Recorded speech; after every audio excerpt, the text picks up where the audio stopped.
Anak laki-laki ini hidup di zaman ada naga. Dia sangat tidak sabar untuk bisa berubah menjadi naga. Tapi suatu hari, dia menemukan satu peti, dan di dalamnya ada mainan yang tidak pernah ditemuinya. Hingga di umur dia bisa berubah. Anak laki-laki ini berubah. Dia tidak ingin lagi menjadi naga. Ayahnya tidak berkata apa-apa, karena berubah menjadi naga bukanlah paksaan. Hingga suatu hari, ia melihat ayahnya dibunuh dengan mata kepalanya sendiri. Dia sangat marah dan penuh rasa dendam. Dengan satu lompatan, dia berubah menjadi naga. Semua ingatan para naga pun masuk ke dalam ingatannya.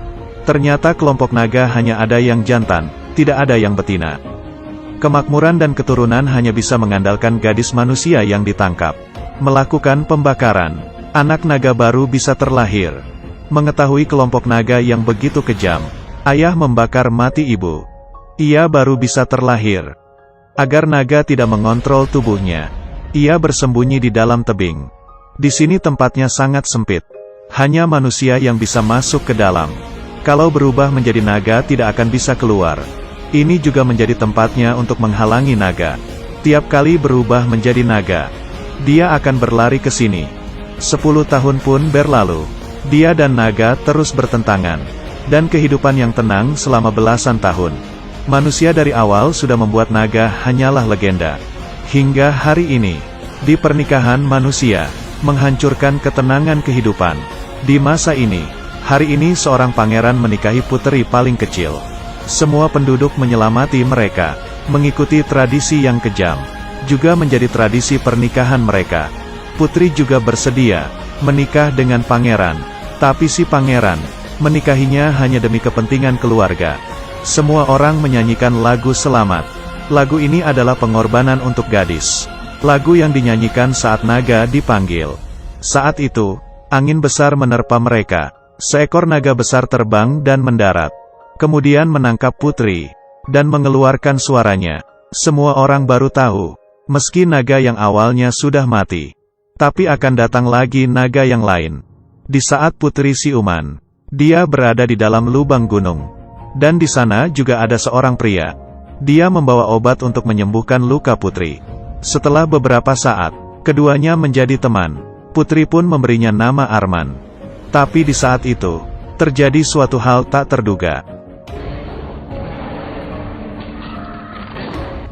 Naga pergi. Arman juga sudah tidak ada suara. Putri ditangkap oleh naga ke dalam goa.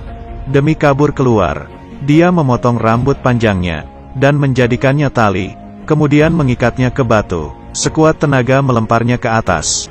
Dan berhasil.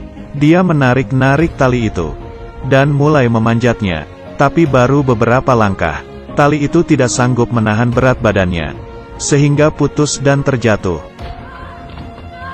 Putri menangis dengan keras, mengambil batu dan melemparnya ke dinding. Sekali, dua kali, dia tidak berhentinya melempar. Tapi tak disangka, tiba-tiba muncul sebuah lubang. Dia memanjatnya. Belum juga berjalan jauh, dia bertemu lagi dengan naga. Dia berusaha kabur. Naga mengejar dari belakang. Akhirnya, di saat kritis, Arman menghampirinya. Putri tiba-tiba mengetahui, Arman itulah naganya. Putri yang ketakutan pun jatuh ke bawah tebing. Demi menolong putri, Arman juga melompat ke bawah. Tiba-tiba badannya memancarkan cahaya merah, dan berubah menjadi naga.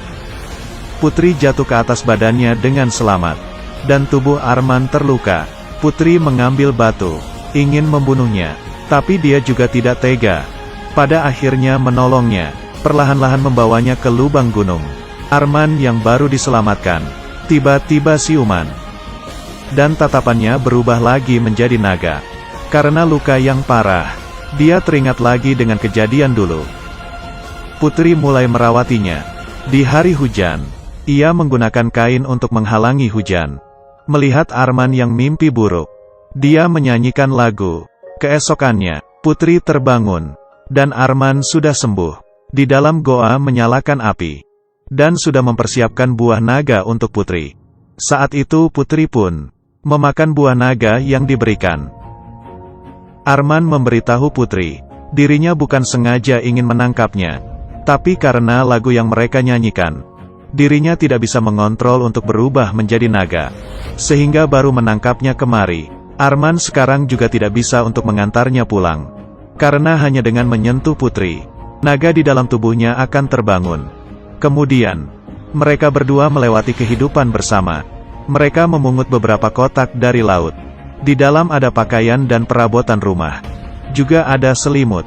Mereka pun membuat goa itu menjadi seperti rumah. Mereka bersama-sama main di tepi pantai. Hubungan mereka berdua sudah terjalin cukup lama, dan membuat keduanya memiliki rasa.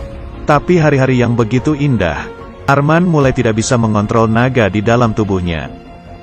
Ia takut dirinya akan berubah menjadi naga, dan melukai putri, sehingga sengaja mengatakan hal-hal yang jahat. Keesokannya, putri yang terluka hatinya, pergi meninggalkan tempat tersebut sendirian. Di perjalanan bertemu dengan Irgan, yang seharusnya menikah dengannya. Putri mengatakan ke mereka, naga sudah mati. Dia kembali ke kerajaan, dan raja melanjutkan pernikahannya. Sedangkan di sisi lain, Arman yang kehilangan sang putri, hidupnya juga tidak berwarna lagi. Dia sangat membenci dirinya yang berubah menjadi naga. Dia ingin mengakhiri hidupnya, dan berjalan ke tepi tebing dan melompat. Putri memakai ulang baju pernikahannya, dan sekali lagi baring di atas kapal. Kali ini tidak ada orang yang menyanyikan lagu. Semua orang berpikir pernikahan berjalan dengan lancar. Tapi putri sama sekali tidak bahagia. Dia mengetahui yang dia cintai. Putri tiba-tiba duduk. Dia tidak bisa membohongi dirinya sendiri. Dia sudah jatuh cinta dengan naga. Di depan Irgan, putri menurunkan mahkota di kepalanya. Мира, что ты делаешь? Я тебя не люблю. Что? Я не люблю тебя! Дури! Я люблю дракона! Semua orang pun emosi. Irgan yang marah karena pernikahan gagal itu langsung menarik tali. Tapi putri langsung melepas tali yang ada di kapal. Dan perlahan-lahan berdiri, bernyanyi dengan keras lagu, untuk menyambut naga. Tapi setelah nyanyian itu selesai, naga tetap tidak muncul. Saat itu putri sangat sedih. Dia mengira Arman tidak mencintainya. Tapi di saat itu, naga terbang dan mendarat. Dia datang. Putri inisiatif membukakan tangannya, dan dibawa pergi oleh naga.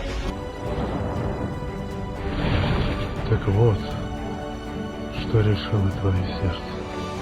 Naga melempar putri ke bawah.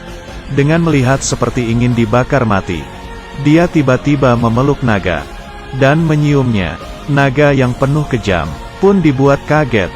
Putri mengatakan, tidak peduli kamu adalah naga atau manusia. Dia tetap mencintainya. Mendengar perkataan sang putri, naga pun terharu. Dia mulai tenang, dan mengarahkan kepalanya ke dalam pelukan putri. Sang naga akhirnya tertolong. Dia mendapatkan cinta sejati dari putri. Beberapa tahun kemudian, mereka melahirkan seorang anak perempuan yang imut. Mereka memecahkan sejarah ribuan tahun. Cara yang sangat kejam. Sejak itu, naga dan putri melewati kehidupan yang bahagia. Ternyata, cerita di dalam dongeng semuanya adalah bohong. Putri tidak jatuh cinta kepada pangeran, tapi jatuh cinta kepada naga. Aku adalah Yun Sang. Ketemu lagi.